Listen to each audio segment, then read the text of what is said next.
বর্তমান রাজ্য সরকার উপলব্ধি করেছে কৃষকরা ধান চাষ করে লাভের মুখ দেখছে না, কারণ তারা ন্যায্য মূল্য পাচ্ছে না ধানের। তাই রাজ্য সরকার সিদ্ধান্ত নিয়ে সরকারিভাবে ধান ক্রয় শুরু করেছে। জিরানিয়া মহকুমার মাধববাড়ি সরকারি খাদ্য গোদামের সামনে সরকারিভাবে ধান ক্রয় প্রক্রিয়ার উদ্বোধন করে এই কথা বলেন মন্ত্রী সুশান্ত চৌধুরী।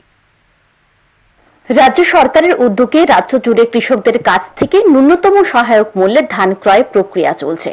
মঙ্গলবার সকালে জিরানিয়া মহকুমার মাধববাড়ি সরকারি খাদ্য গোদামের সামনে এক অনুষ্ঠানের মধ্য দিয়ে কৃষকদের কাছ থেকে ধান ক্রয় প্রক্রিয়া শুরু হয়। এদিন প্রদীপ প্রজ্বলন করে ধান ক্রয় প্রক্রিয়ার উদ্বোধন করেন খাদ্য দপ্তরের মন্ত্রী সুশান্ত চৌধুরী।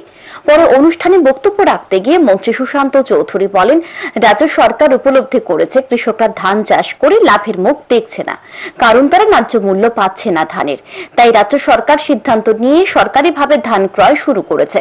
রাজ্যের পূর্বতন সরকার এই সিদ্ধান্ত গ্রহণ করেনি। কৃষকদের অর্থনৈতিক বুনিয়াদকে শক্তিশালী করার চেষ্টা চলছে বলে জানান মন্ত্রী সুশান্ত চৌধুরী। তিনি সরকারের এই প্রচেষ্টাকে সফল করার জন্য সকলকে সহযোগিতা করার জন্য আহ্বান জানান। পাশাপাশি তিনি কৃষকদের উদ্দেশ্য করে বলেন, এবার ধান বিক্রয় করে টাকার জন্য অনির্দিষ্টকাল অপেক্ষা করতে হবে না। ধান বিক্রয় করার পরের দিন ব্যাংক অ্যাকাউন্টে সরাসরি টাকা ঢুকে যাবে।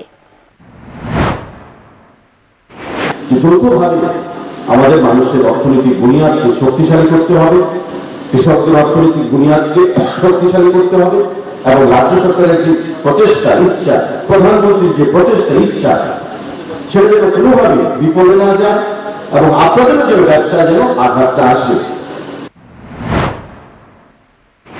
রাজ্যের বর্তমান সরকার যতদিন ক্ষমতায় থাকবে ততদিন কৃষকদের কাছ থেকে ধান ক্রয় প্রক্রিয়া চলতে থাকবে বলেও জানান মন্ত্রী সুশান্ত চৌধুরী। তিনি আরো জানান, প্রধানমন্ত্রী কিষাণ সম্মান নিধি প্রকল্পে কৃষকরা বছরে 3 কিস্তিতে 6,000 টাকা পাচ্ছে। প্রধানমন্ত্রী কিষাণ সম্মান নিধি প্রকল্পে আরো 2,000 টাকা বৃদ্ধি করার চিন্তা ভাবনা চলছে। ধানের চারা রোপণ থেকে ধান বিক্রয় করা পর্যন্ত কৃষকদের সাথে রয়েছে সরকার। ধানের মধ্যে কৃষি চাষ, সেখানে ধান চাষ করা থেকে শেষ পর্যন্ত যতক্ষণ না পর্যন্ত সেই ধান মাঠে এসে হারভেস্টিং হবে, কৃষক ধান কেটে বিক্রি পর্যন্ত সরকার তাদের পাশে রয়েছে। বন্ধুরা, এদিন সরকারিভাবে ধান ক্রয় প্রক্রিয়ার উদ্বোধন অনুষ্ঠানে মন্ত্রী সুশান্ত চৌধুরী ছাড়াও উপস্থিত ছিলেন খাদ্য দপ্তরের বিশেষ সচিব রাভাল হেমেন্দ্র কুমার, দপ্তরের অধিকর্তা অনিমেষ দেববর্মা সহ অন্যান্যরা। Bureau report, news today.